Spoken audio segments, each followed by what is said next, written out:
Hello केने ही घारा में ही हो? आ सब कोई मेला देखे जा रहले, हमरा नहीं घुमाई में। हाँ गे काहे न घुमेबे?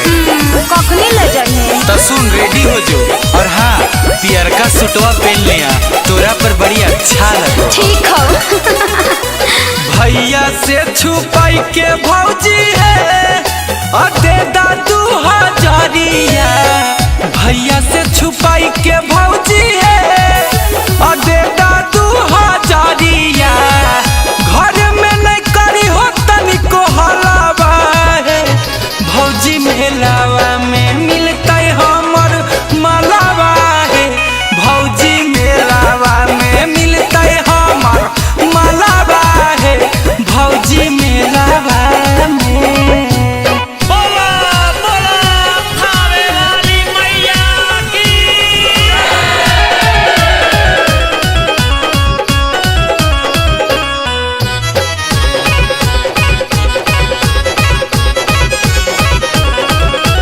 बोलिया मधुर बोले रूप है निराली।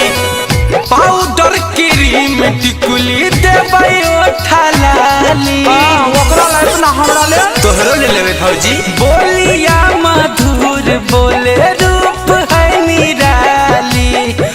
पाउडर क्रीम टिकुली देबै ओठलाली। किन देबै महंगा चूड़ी बालावा है। भौजी मेलावा में मिलतै हमर मालावा है। भौजी मेलावा में मिलतै हमर मालावा है। भौजी मेलावा में प्रेम से बोलिए रजरप्पा महारानी की।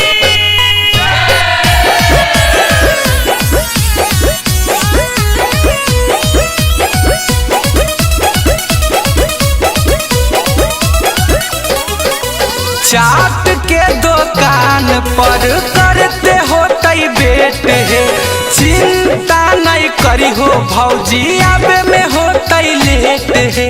ठीक हो को, बाकी भैया के आवे से पहले आ जाइए। चाट के दुकान पर करते होतै बेट है।